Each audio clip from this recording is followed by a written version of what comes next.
Herkese merhaba, kanalıma hoş geldiniz sevgili hanımlar. Bu videomda bugün sizlerle birlikte böyle metalik ipten çok şık bir çanta çalışacağız. Şöyle güzel, hoş bir modeli var bu çantamızın. Bu modeli ben Pinterest'te gördüm hanımlar, yabancı bir kanaldaydı. Anlatımı yoktu, sadece fotoğraf eklemişlerdi ama o kadar hoşuma gitti ki bu modeli çıkardım kendimce. Asıl çanta farklı örülüyor olabilir. Yani bu tamamen benim, sayıların her şeyini kendi koyduğum bir çanta oldu. Şöyle ipinden bahsetmek istiyorum size. 250 gram bir ipimiz var. 420 metre, uzunluğu oldukça fazla olan bir ip. 260 gram bu çantaya kullandım hanımlar. Yani bir yumağı bitirdim. İkinci yumaktan da çok az kullandım bu çanta için. Özellikle askı kısmına yetmedi. Ama daha ölçülerini küçük yaparım derseniz bir tane ip de yeterli olacaktır bu çantamıza. Çantamızın anlatımı çok basit. Hiç öyle zor bir model değil. Aklınızda olsun, gözünüzü korkutmasın yani. O kadar pratik ve güzel ilerleyeceksiniz ki ve çok da hızlı bitecek bu çantanız. Askı kısmı deseniz yine kendinden gayet güzel, şık, inanılmaz hafif bir çanta oldu bu. Bana göre yazlık bir çanta oldu ama tabii siz yaz kış gönlünüz nasıl arzu ederse kullanabilirsiniz bu çantayı. Bu çantanın tabanını arkadaşlar ben şöyle dikdörtgen ördüm. Yalnız taban örülmüş bir şekilde bu videoya başlayacağız. Tabanın ölçüsünü, sayılarını veriyorum ve farklı bir videomda da dikdörtgen tabanı anlattım. Sadece sayıları farklı olacaktır. O videoyu da açıklamalar kısmına ekleyeceğim. Oradan da bakıp o videodan feyz alabilirsiniz yaparken nasıl muntazam dikdörtgen taban yapılır adlı bir video. Evet, şimdi videoma geçmeden önce kanalıma abone olursanız çok sevinirim. Videomu da beğenmeyi unutmayın lütfen. Beni Instagram'da da takip edebilirsiniz. Instagram'da da YouTube'daki ismimle aynı sayfam Begizi. Şimdi videomuza geçelim. Kolay gelsin. Şimdi öncelikle bir taban hakkında kısa bir bilgi vermek istiyorum size. Ben bu dikdörtgen tabanımızı ördüm. Kilit zincir hariç 19 artı bir zincir yaparak başladım. 33 santim yükselttim. 33 santimden sonra bu kenarlardan şöyle dümdüz bir sık iğne çerçeve hattı verdim. Eee, Buradan da şimdi bu köşeden ipimizi koparmadan bir üst sıraya çıkacağız. Şimdi arttırmaları yapacağım ben. Dikdörtgen taban için de daha önce dikdörtgen tabanı başka bir videoda anlattım ben hanımlar. Oradan bakabilirsiniz bu kenar hattının nasıl düzgün olacağını ve nasıl muntazam olacağını orada gayet güzel açıkladım. Sadece sayıları farklı olacaktır o videoyla bu videonun. Dediğim gibi 19 artı bir zincirle başlıyoruz. Ben metal iple örüyorum. Bu modele çok yakışacağını düşündüm. Siz istediğiniz bir iple örebilirsiniz. Kağıt ip, rafya ip, polyester makrame ip ya da koton makrame iple de olabilir bu çantamız. Şimdi bu kenarlardan ben üçer üçer arttırma yapacağım. Yalnız bu çantamız bizim üçün katları olacak hanımlar. Bir sıra yukarı ördükten sonra bir sayacağım. Bakalım elimizde kaç sayı var. Arttırma yapmamız gerekirse arttıracağız ya da eğer sayılar net tutarsa üçün katları şeklinde örmeye başlayacağız. Şimdi şu kenardan hemen başlıyorum. Bu arada 3,5 milim tığla öreceğim ben bu çantamızı. Köşeden ipimi kopartmıyorum. Bakın hemen 1, 2, 3 zincirle yukarı çıktım. Burada bir arttırma yapıyorum. Aynı noktaya 2 tane ikili trabzan yapacağım. Tam köşe noktamıza. Burası bizim arttırma noktamız. Bu köşelerde de aynen o şekilde üçer tane arttırma yapacağız. Ve gelen ilmeğe bakayım şöyle hemen ikili trabzan örerek başlıyorum.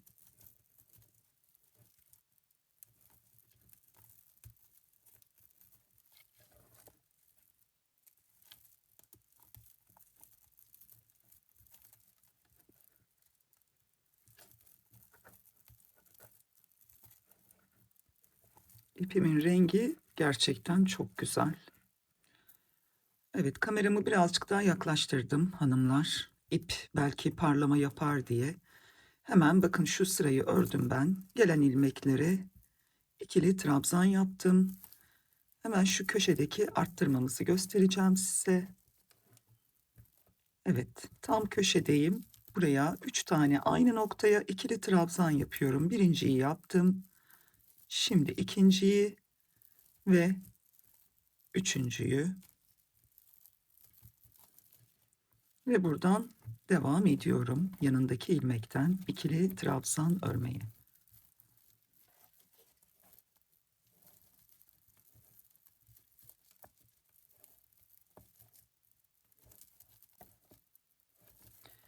Evet, sevgili hanımlar, şimdi bu köşelerde üçer üçer arttırma yaparak tekrar şu başlamış olduğumuz noktaya gelelim. Bakın burada da üste çıktığım bir zincirle birlikte saydığımda burada da 3 tane arttırmamız olmuş oluyor. Biz hemen geleceğiz. Şuradaki zincirimizin başına batıp birleştirmesini yapacağız. Ondan sonra da bir sayacağız. Şimdi burayı komple örüp bu köşeye gelelim. Evet hanımlar, komple ördüm ben. İkili trabzan olarak köşelerde de üçer tane arttırma yapıp bu köşeye geldim. Şimdi burada 3 tane zincirle yukarı çıkmıştık. Hemen 3 zincirle hemen 3. zincirin tepesinden bir kaydırma yaptım. Şimdi buraya yine 3 tane zincir yapıyorum. Ve hemen yanındaki ilmekten tekrar ikili trabzan olarak devam ediyorum. Evet.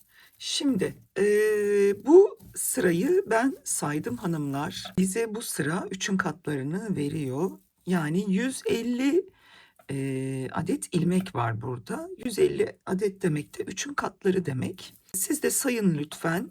Eğer eksik gelirse hemen şu başlardan arttırma yapabilirsiniz. Birer tane, bir tane buraya, bir tane buraya. 3'ün katlarına tamamlayabilirsiniz sıranızı. Şimdi ben buradan tekrardan ikili trabzan yaparak devam ediyorum.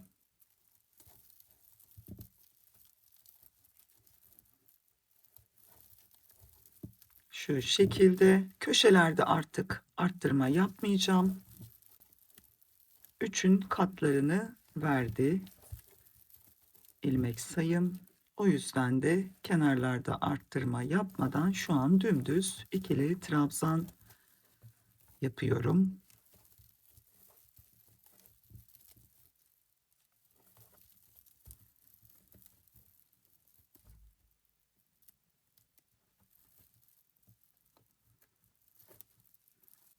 Evet. Şimdi birinci sıramızı bitirdik. İkinci sıramıza başladık. 5 sıra ördükten sonra tekrar bu köşede buluşalım ve modelimizi kuralım. Evet sevgili hanımlar, 5 sıra şu şekilde ikili trabzan ördüm. 1, 2, 3, 4, 5. Şimdi bu kadar bizim için yeterli. Modelini kurmaya başlayalım. Hemen ipimi alıyorum ve şu uçtan modelini kuracağım. Bir de ütü yaptım ben bu arada. Bakın bu zaten metal ipler, ütüye çok gelen ipler. O yüzden de böyle kaymak gibi bir görüntü çıkıyor ortaya. Evet, şimdi bu iki uç taraftan herhangi birinden başlayabilirsiniz. Ben tabii burada ipimi koparttığım için bu uçtan başlamayacağım. Ve bu uçtan başlayıp modelimi kuracağım. Hemen şöyle ortalayıp şuradan giriyorum. Şu üstteki başak kısmına battım. Bir tane ilmek çıkardım ipimden. Şöyle bir üstüne attım. Kilit yapıyorum buraya. Sonra üstüne 2 tane de zincir yapıyorum. Yani toplamda 3 zincir olacak burada. Şimdi başına doladım. Hemen yanındaki, bakın hemen yanında gelen başağın içine batıyorum. Bu eklemiş olduğum ipi de arkadan yürüteceğim. Şöyle, tığımın üstünde 3 tane var. İkisini çıkarttım, bekletiyorum. Yine başına doladım. Hemen yanındaki başağın içinden batıyorum. İpimi araya sıkıştırdım. Çıkarttım. Şöyle tığımın üstünde 4 tane var. İkisini çıkarttım. Ve şu an 3 tane kaldı. Hepsini tek seferde çıkartıyorum. Ve buraya 1, 2, 3 tane zincir yapıyorum. Başına doladım. Hemen yanındakinden, bakın hiç atlamıyorum. Sıradan gelen başağın içine batıyorum. Tığımın başına doladım ve ikisini beraber çıkardım. Şu an tığımın üstünde 2 tane var. Başına doladım ve yine gelen başağın içinden ipimi aldım ve ikisini tek seferde çıkardım. Şimdi tekrar başına doladım. Yine gelen, bakın başağın içinden battım. İkisini birlikte çıkarttım. Şu an tam 4 tane ilmek var tığımın üstünde. Hepsini tek seferde çıkartıyorum. Burası başlangıç olduğu için burada 3 ilmekle hepsini birlikte çıkarttım. Üstüne 3 zincir yaptım. Şimdi burada da elimizde 4 ilmek vardı. Hepsini bir çıkarttık. Ve şimdi yine 3 tane zincir yapıyorum. Evet, şimdi başına doladım. Yine hemen gelen başaktan hiç sayı atlamadan battım. Ve şu şekilde ikisini bir çıkardım. 2 tane var tığımın üstünde. Yine gelenden battım. İlk ikisini çıkardım. 3 tane var tığımın üstünde. Gelenden battım. İlk 2'yi çıkardım. 4 tane var. Şimdi hepsini tek seferde çıkarıyoruz. Çıkardım. 1, 2, 3 zincir yaptım. Yine doladım başına. Geldim. Hemen yanındaki başağa battım. Sıradaki başağa. İlk 2'nin içinden çıkardım. Tığımda 2 tane var. Geldim. Hemen yanındaki başağa battım. Yine ilk 2 ilmeğin içinden çıkarttım. 3 tane var. Hemen başına doladım. Yanındaki başağa battım. İlk 2'nin içinden çıkardım. Bakın 4 tane var. Hepsini tek seferde çıkartıyorum. 1, 2, 3 zincir çekiyorum. Şimdi son kez gösteriyorum bu sıramızı. Başına doladım. Yanından gelen başağın içine battım. 3 tane var. İkisini çıkarttım. Tığımda 2 tane kaldı. Başına doladım. Hemen yanındaki ilmekten battım. İkisini çıkardım. Tığımda 3 tane var. Yine başına doladım. Hemen gelen ilmeğin içinden battım. İkisini çıkardım. Tığımda 4 tane var. Hepsini tek seferde çıkartıyorum. 1, 2 ve 3 zincir çekiyorum. Bakın, modelimiz bu. Çok şık ve güzel bir model olacak bu arkadaşlar. Şimdi bu sırayı komple örüyorum. 3'ün katları olmasına lütfen dikkat edin. Çünkü bakın 3 sayısının üstüne kuruyoruz modelimizi. Ve bu çanta bitimine kadar da böyle devam edecek. Bu sırayı böyle anladıysak eğer komple dönüp gelip şurada bir birleştirme yapalım ve bir üst sırayı göstereceğim size. Evet hanımlar, şimdi son bu arada 6 ilmeğim kaldı. Hemen onları da öreceğim. Şöyle.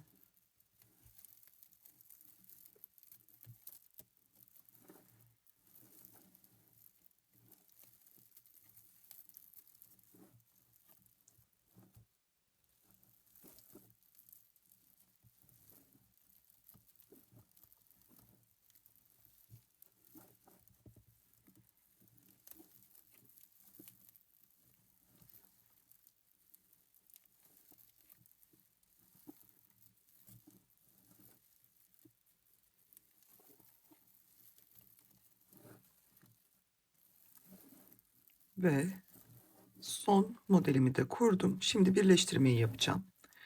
Yine araya 3 tane zincir. Bakın şu ilk başlamış olduğumuz modelimizin şu en tepesine batıyoruz hanımlar. En tepesine bakın. Tam şu kısma. Yani ilk yaptığımız 3 tane zincirin en üst zincirine batıyoruz. Şöyle burada bir kaydırma yaptım. Bakın. Sonra bir tane üstüne zincir yaptım. Şimdi bu noktada biz çantamızın birleştirmesini yaptık. Şimdi bu ikinci sırayı anlatıyorum hanımlar. Hemen bakın yanındaki o 3 zincirlik boşluğa batıyorum. Başına dolamadım bu arada. Bir sık iğne. Bir tane daha batıyorum. Yine bir sık iğne. Bir tane daha batıyorum. Yine bir sık iğne. Bakın bu modele batmıyorum. Hemen yanındaki bu üçlü zincirlerin olduğu boşluklara batıyorum. Hemen bir sık iğne. Tekrar bir sık iğne. Ve tekrar bir sık iğne. Devam ediyorum. Yine bir atladım modeli, boşluğun içine geldim. Bir sık iğne. Tekrar bir sık iğne. Ve tekrar bir sık iğne. Yani üçerli sık iğne yapacağız. Boşluklarımızın içine. 1,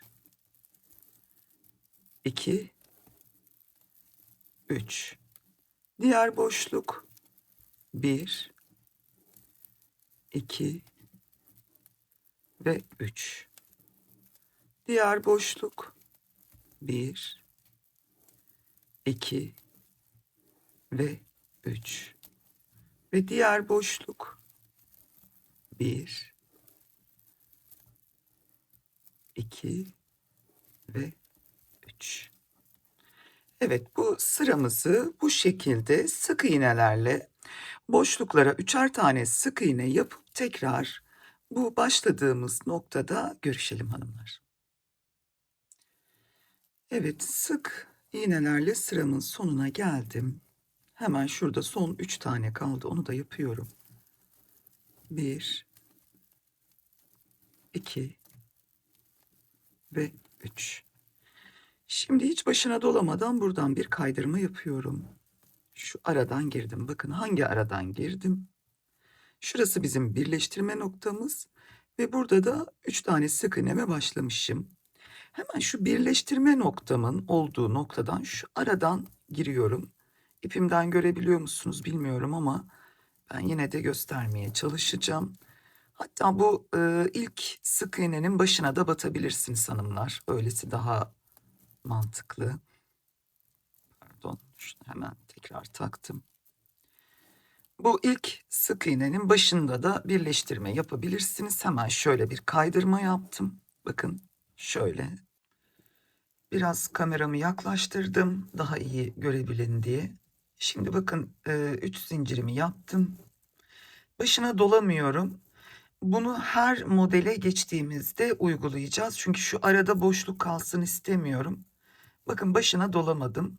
Ama sadece bu başlangıç için bu. Yani birleştirmeden sonraki başlangıç için. Şöyle gösteriyorum. Başına dolamadım. Bakın girdim. Hemen şuraya girdim.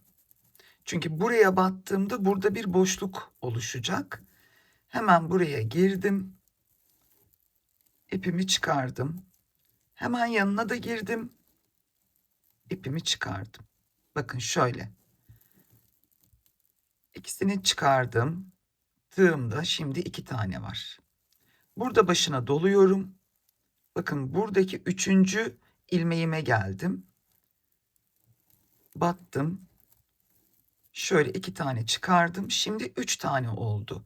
Bu sadece başlarda bu şekilde olacak. Yani başına dolamadan şu ilk ikili trabzanı yapın ki şu arada bir boşluk kalmasın, ama sadece bu modele başlangıçta olacak bunlar arkadaşlar. Buna dikkat edin.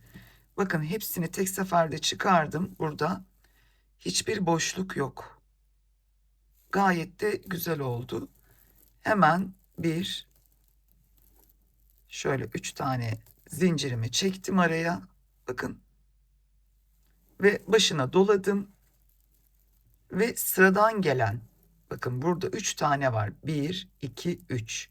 Sıradan gelen sık iğnemin tepesine batıyorum. Şöyle ilmeğimi aldım. İlk ikisini çıkardım. Tığımda 2 tane var. Başına doladım.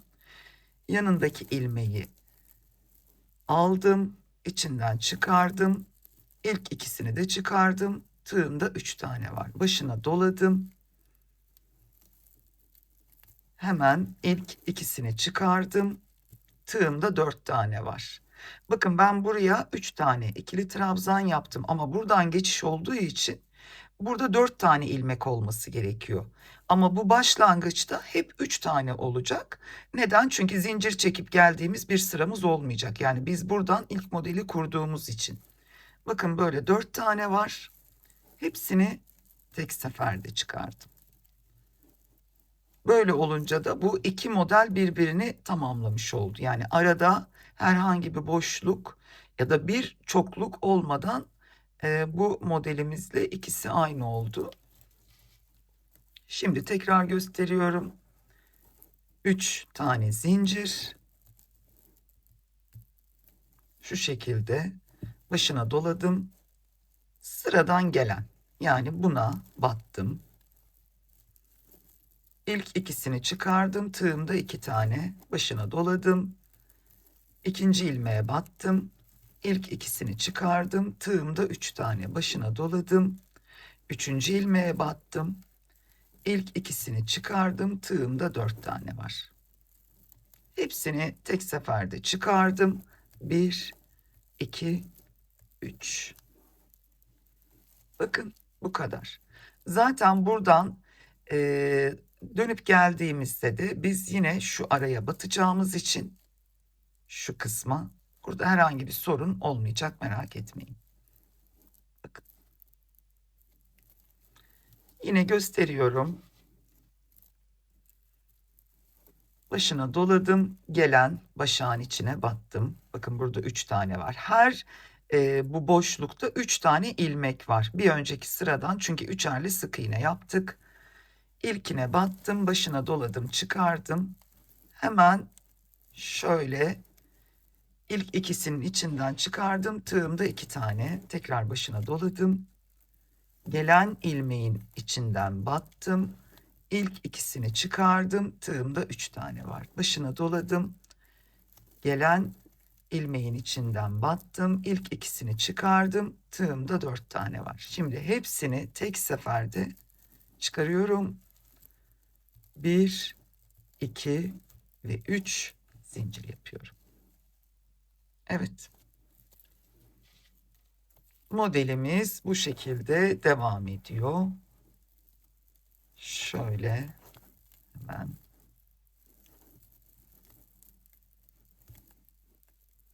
İpim çok parlıyor, farkındayım. O yüzden de kamerayı çok yaklaştırdım elime. iyice görebilin diye.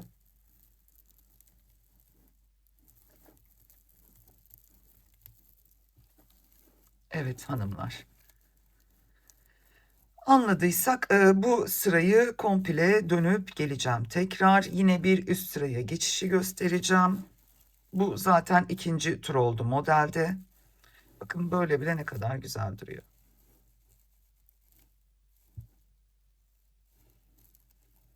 Şimdi buradan ben örmeye devam ediyorum. Tekrar birleştirme noktasında buluşalım.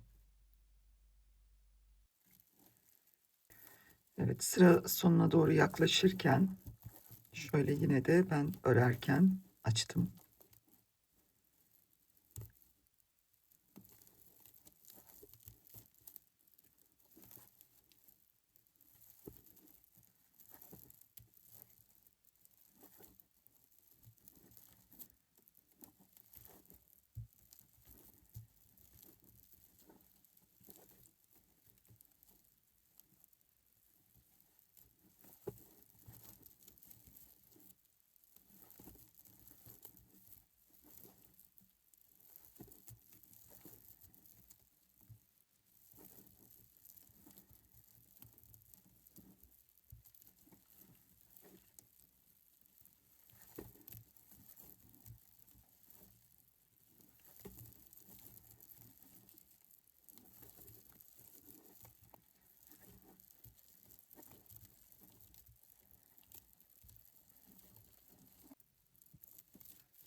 Bu arada ipim hakkında size bir şeyler söylemek istiyorum. Normalde metal ipler biliyorsunuz çok el acıtan iplerdir. Ama bu almış olduğum metal ipte böyle bir durum olmadı. Yani yumuşak bir metal ip.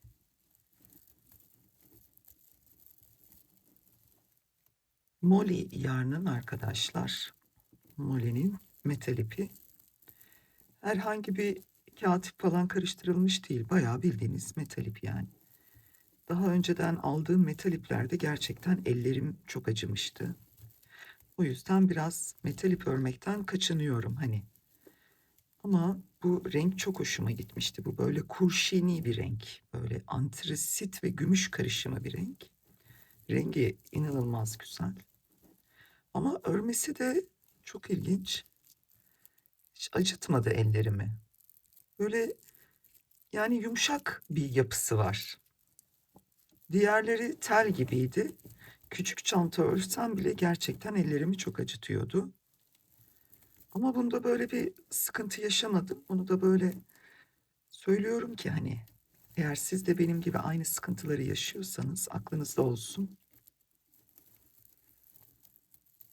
Bu ip markasında bu sıkıntıyı yaşamadım.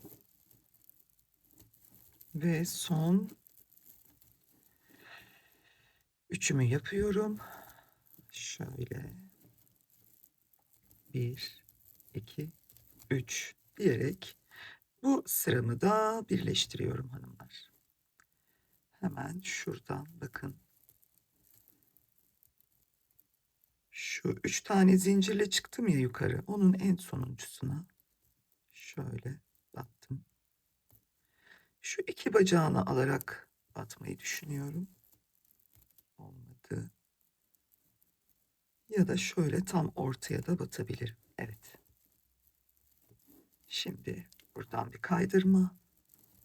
Hemen şöyle. Bir tane zincir. Burası yine bizim bir üst sırada birleştirme noktamız olacak. Hemen yanında 1, 2 ve 3 sık iğne yaptım. Hemen diğer bir boşluğa 1, 2, 3 sık iğne yaptım. Hemen diğer boşluğa 3 sık iğne de buraya yaptım. Hemen diğerine 1, 2, 3. Hemen diğerine 1, 2, 3.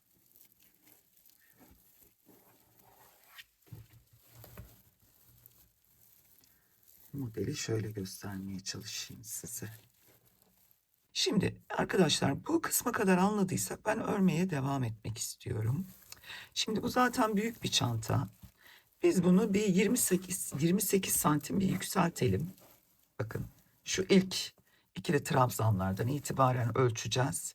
Bir 28 santim yükseltelim hanımlar. Ondan sonra bir ölçelim bakalım nasıl olacak. Üstüne devam edecek miyiz yoksa çerçeve hattına dönecek miyiz? Onu o zaman tekrar konuşalım. Şimdi ben çantamızı örmeye devam ediyorum. Umarım anlaşılmıştır. Dediğim gibi ipim çok parlıyor, çok yansıması var. O yüzden de kameramı çok yaklaştırdım. İnşallah anlayabilmişsinizdir diyorum. 28 santimde görüşürüz hanımlar. Evet sevgili hanımlar, şimdi 28 santim ben bu gövde kısmını ördüm. Hemen şöyle size ölçüsünü de vereyim. Evet, bakın tam 28 santim. Şimdi model kısmımızı tamamladık. Bunun üstüne bir 2 santim sık iğne öreceğiz. Askı kısmına geçmeden önce bir 2 santim sık iğne örmek istiyorum ben. Yalnız burada bu askı kısmını ayıracağız hanımlar. Onun için de hemen size bunu nasıl yapacağınız hakkında bilgi vermek istiyorum. Evet bakın şimdi burada bizim tam sayımız 150. Model sayımızda yani şu model sayımızda 50. Yani 50 tane şöyle bu kirpiklerden var çantamızda. Şimdi ben bu çantanın ağız kısmını bakın şöyle ayırdım. İşaretleyici bir ip taktım. Şimdi bakın hanımlar komple burayı saydığımızda şu modelimiz şunlardan 50 adet olması gerekiyor.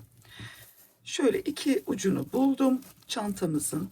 Bakın şu kenar kısımlarının, kamerama da sığmıyor bu arada çanta. Çanta küçük bir çanta olmadı bu arada. Ve şu en köşeden bakın bir tane kirpiğe işaretleyici koydum. Bu kenar kısmını ayarladıktan sonra aynı işlemi bu tarafa da yaptım. Ve buradan bu işaretleyiciyi koyduğum kirpiği saymadan tam yanından sayıyorum. Yani toplamda zaten 50 tane kirpiğimiz oldu. 1, 2, 3, 4, 5, 6, 7. Hemen 7 ve 8'in arasındaki boşluğa bir ip taktım. Aynı şekilde arkasını da hemen buradan sayarak 7 tane bu 7 ile 8'in arasına ip taktım. Ve bu orta kısımda da 10 tane kaldı hanımlar. Yani 2, 4, 6, 8, 10. Bu ara kısımda arka tarafında da 10 tane kalması gerekiyor bu arada. Hemen buradan saydığımda da bakın 1, 2, 3, 4, 5, 6, 7 ve işaretleyici taktığım kirpik var. Çantamızın askı kısmını bu şekilde ayarlıyoruz. Eğer birebir benim verdiğim ölçülerle yaptıysanız zaten 50 tane bir kirpiğiniz olacak. Onun için de bu ağız kısmını ayarlamak, askı kısmını bölmek çok daha kolay olacaktır. Ben en pratik şeklinde size gösterdim. Ama tabii bu kenardan şu kısma lütfen dikkat edelim. Burada herhangi bir kayma veya işte sağına soluna takmayalım bu işaretleyicimizi. Tam böyle ortalayıp orta kısma takmamız gerekiyor ki bize o sayıları versin çantamız. Ben bakın şu köşeden zaten ipim buradaydı. Hemen şuradan sizin ipiniz burada değilse tam işaretleyicinin üstünden yani kesip buradan başlayabilirsiniz. Hani sağında olur, solunda olur. İşaretinizi nereden alıyorsanız onun üstünden örmeye başlayın lütfen. Burada zaten bir kaydırma yapmışım ben. Çantam büyük olduğu için kameraya zor sığıyor hanımlar. Ama şöyle hemen. Evet bakın burada bir zincir çektim. Hemen yanındakinden başlıyorum. Bu zaten burası. Şuradan bir sık iğne. 2 sıra, yani şu en üstteki üçlü boşlukları doldurduk ya biz 3 ilmekle. Onu zaten videonun başında göstermiştim size. Onun üstüne yapıyoruz biz bu sık iğneleri. O üçlü boşlukları doldurduktan sonraki kısmını söylüyorum ben. Her bir ilmeğe sadece sık iğne yapacağız hanımlar. Gelen ilmekleri 2 sıra öreceğiz. Ondan sonra askı kısmını örmeye başlayacağız. Evet, ben şimdi buradan 2 sıra sık iğne örüp geliyorum hanımlar. Evet hanımlar, 2 tane sık iğnemi yaptım ben. Şuradan da bir kaydırma yaparak bir zincirle yukarı çıkıyorum. Şimdi askı kısmını yapmaya başlıyoruz. Hiç ipimizi koparmadan buradan aynen bu şekilde devam ediyoruz. Hatta buraya bir işaretleyici takabiliriz. Çünkü şöyle söyleyeyim, burada da bitireceğiz biz askımızı.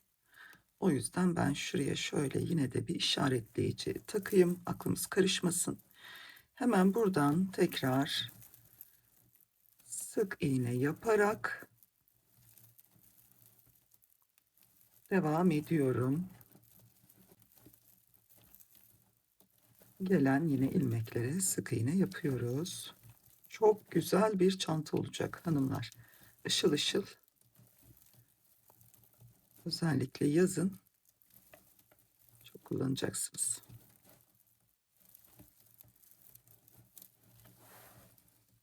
Modelimiz de harika durdu.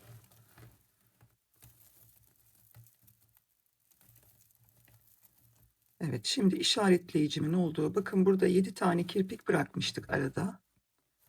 Hatırlarsınız. Şimdi buradan askı kısmını koyacağız. Evet, şöyle bir tane daha. Şu ara boşlukta 3 tane sık iğne yapıyorduk biz, biliyorsunuz, şu ara zincirlere. Şimdi hemen o 3 tane sık iğnenin, hatta burası gelmişiz. Şöyle bir sık iğne yapıyoruz. Bakın şu kısım şurası. Buradan şimdi biraz sıkalım da şöyle. 78 tane zincir çekiyoruz. Şöyle 1, 2, 3, 4, 5, 6, 7, 8, 9, 10, 11, 12, 13, 14, 15, 16, 17, 18, 19, 20, 21, 22, 23, 24, 25, 26, 27, 28, 9, 30, 78 zincir çekelim hanımlar burada. Evet. Bakın 78 zincir çektik. Hatta 2 tane daha çekelim bence. 79, 80. Evet. Sanki daha iyi oldu. Şöyle hiç değilse bir kol girebilsin buradan. Evet, şimdi hemen yine aynen şuradaki 7 ve 8. boşluktan şu ilkinden batıyorum. Bakın. Bu arada 10 tane kirpik var. Şu 10. kirpiğin hemen sonrasındaki sık iğneden batacağız. Hemen şuradan battım ve bir sık iğne yaptım. 80 zincir çektim hanımlar. 2 tane de fazladan ekledim. 78 değil, 80 oldu yani. Çünkü ben kendi kol boyuma göre hesaplıyorum. Ama tabii siz ona göre hesaplarsanız iyi olur. İp faktörü de çok önemli.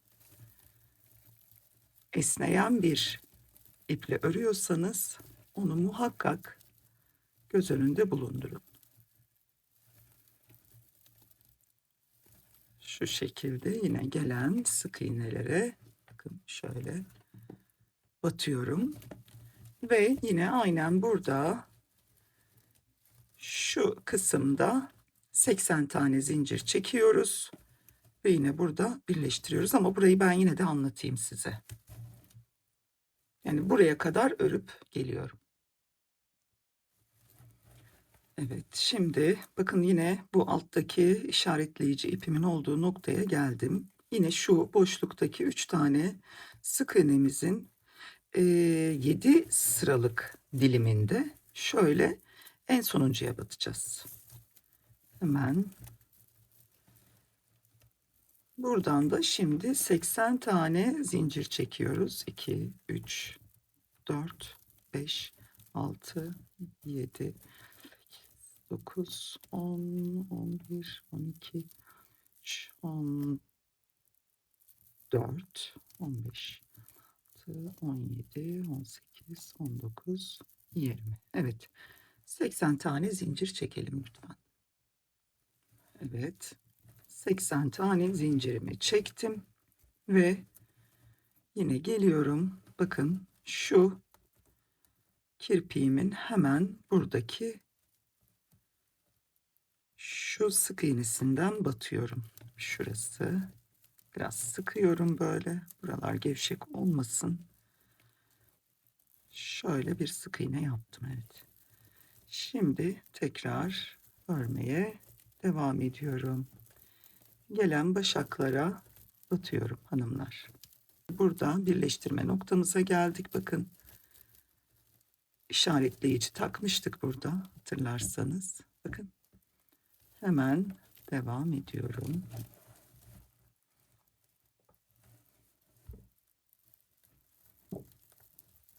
Bakalım. Evet, çıkaralım şimdi. Burada ne yapmışız? Evet, bir tane daha batalım şu araya. Buraya batmışız.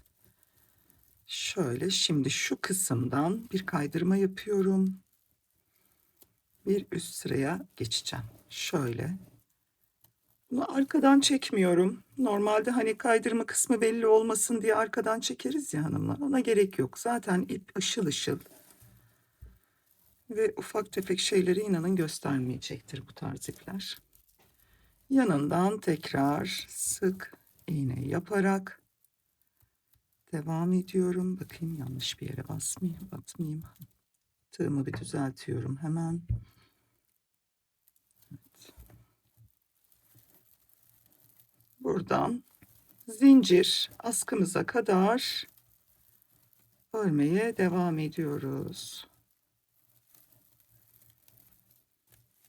Şöyle. Zaten belli bile değil bakın. Burada bir üst sıraya çıktım ama şu an hiç belli değil. Görmüş olduğunuz gibi. Evet hanımlar, zincir kısmına geldim. Şimdi bu zinciri iki şekilde örebiliriz. Bakın bir bu arka çizgilerine batıp örebilirsiniz ya da bu zinciri komple ilmeğin içine alarak örebilirsiniz. Ben şimdi burada ilmeğin içine alarak öreceğim. Çünkü zor bir iple örüyorum. Bunları tek tek batarsam gerçekten işim çok uzayacak. Zaten önemli olan şurada da şu başak görüntüsünü verip bir üst sırada daha rahat örmek. O yüzden de şöyle hemen size göstereyim. Tabii ki siz isterseniz bu arka çizgilere batıp da bu zinciri örebilirsiniz. Şimdi bakın son sık iğneme battım. Şöyle zincirimi aldım sık iğnemin içine. Şöyle buraya 80 tane bu şekilde yine sık iğne yapıyoruz. Şöyle birazcık rahat da örün. Hani çok fazla sıkmayın. Şu şekilde. Bakın. Hem daha sağlam olacaktır hem de bu zinciri komple içine aldığı için yani burada güzel de bir görüntü çıkıyor ortaya. Ama o sizin tercihinize kalmış. Ben böyle tercih ediyorum. Siz isterseniz farklı daha kolay bir iple örüyorsanız şu arkadaki çizgilere batarak da bu askı kısmını tamamlayabilirsiniz. Ben şimdi bir sayacağım. 80 tane buraya sık iğne yapacağım. Bu zincirimi içine alarak yapacağım. Batarak değil, şöyle içine alarak. Bakın. Şimdi sayacağım ve burada 80 tane sık iğne yapıp geliyorum. Evet. Şimdi 78 ilmek yaptım. Bakın burayı böyle yaptık ya biz şimdi. Şöyle hafif elinizle, o yüzden biraz gevşek örün dedim. Şöyle biraz düzelterek bu içindeki zincirimizi yerleştiriyoruz. Şimdi burada burayı yanlış tutturmamamız gerekiyor yalnız. Bakın şöyle buradan başladık düzeltmeye. Şu şekilde şöyle elinizle düzelterek gelin ve hemen burada, evet, bu ilmekle beraber 78'di. Şimdi hemen şunu çıkarttım şuradan. Bunu düzeltin ki çünkü bir üst sıraya ördüğümüzde burası böyle şu şekilde kalmasın. Şimdi 70, şöyle elimle de tutayım. Şöyle 79 ve şu şekilde 80 yapıyoruz. Evet. Burayı da düzelttik mi tamamdır.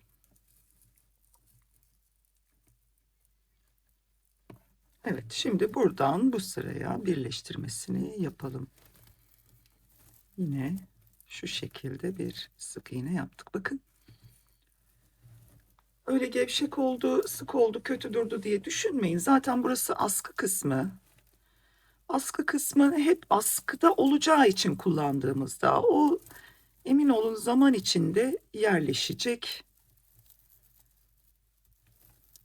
O yüzden aklınızda öyle bir soru işareti kalmasın. Sadece yönü önemli burada, bakın. Ve birazcık gevşek örmeniz. Şöyle burayı dolaşıp geldiğimizde zaten bunun üstüne gayet güzel bir sık iğne yapacağız ve şu böyle bu kıvrılma olayı bitecek. Ütüden sonra da bitecek. Hemen yine gelen sık iğnelere örüyorum.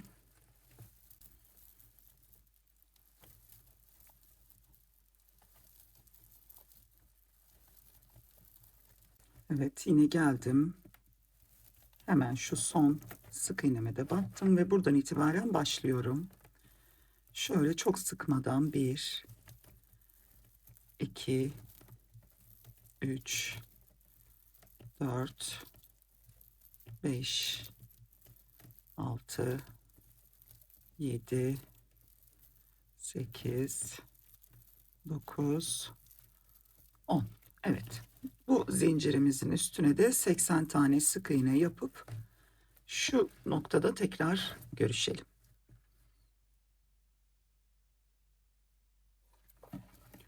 Evet, şöyle bakın,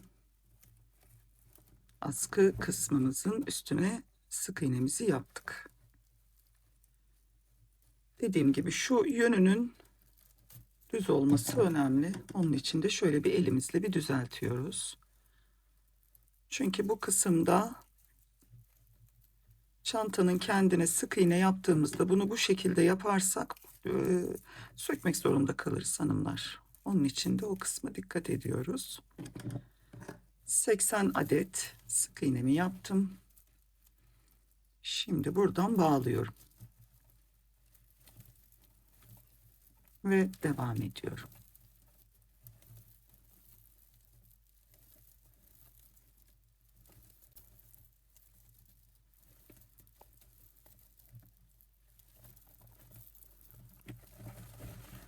Evet, bir ışık açıyorum hanımlar. Evet, şu şekilde sanki daha iyi oldu gibi. Evet sevgili hanımlar, şimdi askı kısmında biliyorsunuz böyle yukarı doğru örerken bu askı kısmının burada böyle şu şekilde bir marullanma olmaması için şöyle bir şey yapıyoruz. Bunu özellikle ikinci sıradan sonra, yani bir tık şöyle askımız ortaya çıktığında, bakın bu son sık iğnem, bu da askı kısmına örmüş olduğum ilk sık iğne. Şimdi şöyle buradan bir tanecik eksiltme yapıyorum. Bakın buraya girdim, bir tane çıkardım. Sonra askı kısmımın, yani 80 sık iğnemin Şöyle birincisini de aldım. Bakın şöyle. Bu üçünü birlikte çıkarttım. Şimdi bu da burada böyle güzel bir görüntü verecek bu çanta askımıza. Ve yanından gelen başaklara batıp birer tane sık iğne yapıyorum hanımlar. Gelen başaklara. Şu şekilde sadece tam birleştirme noktasında bir tane eksiltme yaptım. O da şu görüntüyü verebilmek için. Görebiliyor musunuz bilmiyorum ama bakın şu görüntüyü verebilmek için. Bunu bir üst sırada da yapacağız. Yani bundan sonra burada bir kalınlık olacağı için ve marullanma olmaması için burada her üst sıraya çıktığımızda bir tane tam şu birleştirme yerinden bir eksiltme yapacağız ki askımız güzel olsun. Şimdi gelen sık iğnelere dümdüz batıyorum. Evet, bu kısmında tam birleştirme yerine geldim. Bakın şurada bir tane sık iğnem var ve yanında da bir tane var. Burası askı kısmında kalan, bu da çantamızın gövde kısmında kalan. Hemen şuna batıyorum. Bir tane çıkardım ve hemen buraya da batıyorum. Bir tane çıkardım. Bakın tığımın üstünde 3 tane var. Tam şu köşede bir adet eksiltme yapmış oluyorum şu an. Evet. Şimdi yanından tekrar örüyorum. Evet. Şu görüntüyü vermek için hanımlar. Evet, ben yine de şu kısımda bir kere daha göstermek istiyorum size. Bakalım şimdi. Şöyle bir sık iğne. Bir tane buradan, çantanın gövde kısmından, yani bir tane de askıdan alıyorum. Şöyle ikisini tek seferde çıkarttım. Bakın. Bir daha göstereyim. Şöyle aldım. Bir tane gövde kısmından, bir tane de askı kısmından. Ve şöyle buradaki eksiltmemi yaptım. Ve yine gelen ilmeklere sık iğne yaparak devam ediyorum.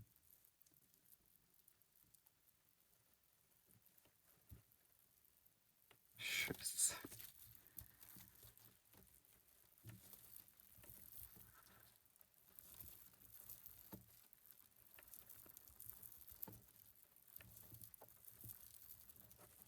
Evet. Şöyle. Bakın. Burayı da aynen o şekilde yapacağız hanımlar.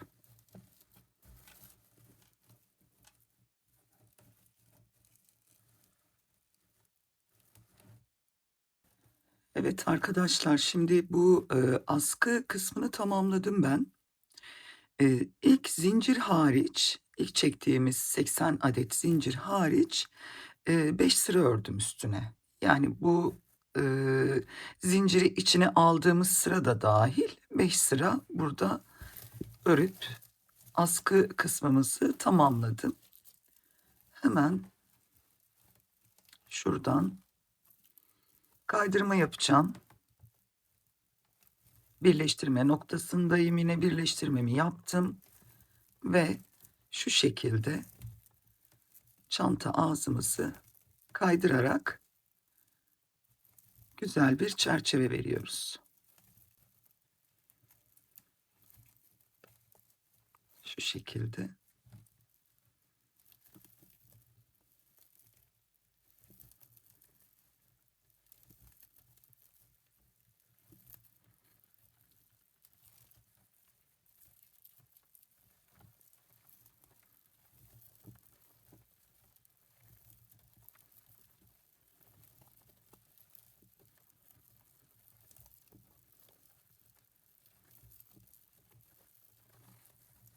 Evet. Bakın ne kadar hoş duruyor. Görmüş olduğunuz gibi. Komple dönelim hanımlar. Tekrar şu birleştirme yerinde buluşalım. Evet, kaydırma kısmını da tamamladım. Tam burada bu bitim yerindeyim. İşaretleyicimin olduğu yerde. Hemen buradan çantamızı bitiriyoruz artık.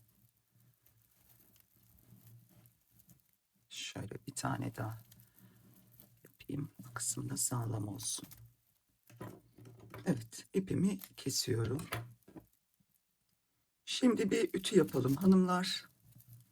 Şu askı kısmını bir toparlayalım. Evet, çantamız bitti. Bakar mısınız ne kadar güzel oldu. Askı kısmımız da gayet muntazam ve şık oldu. Çok hafif bir çanta oldu hanımlar gerçekten. Yani tüy gibi hafif bir çanta. O yüzden bu metal ipleri çok seviyorum ben. Çünkü ağırlık olarak en hafif ip diyebilirim. Bakın hemen bir ölçü vereceğim size. Çantamızın bitmiş hali nedir? Şöyle bir en ölçüsü vereyim. Evet, şöyle 49 santim, yani hemen hemen 50 santim bir enimiz var. Yüksekliğini söyleyeceğim. Şu kısım taban kısmı bitimi. Evet, 29 santim boyumuz var. Tabandan itibaren aldığımızda bu çantalara herhangi bir keçe ya da taban desteğine gerek yok hanımlar. Direkt tabanıyla kullanabilirsiniz. Öyle de 35 santim. Şu kenar kısmını da ölçüyorum. Şöyle tam bir ölçü vermek için düzelteyim. Evet, 36 santim. Gayet güzel. Ben tam şu kısma bir çıt çıt dikeceğim. Ya da elimdeki malzemelere bakacağım. Siyah bir böyle kapamalı bir çıt çıt varsa öyle bir şey de yapabilirim. İçine astar. Ben kullanmayacağım astar ama siz isterseniz astarlayabilirsiniz tabii ki. Böyle bile çok güzel, kullanışlı bir çanta oldu. Hemen şu kameramı bir ayarlayıp iç kısmını göstereyim size.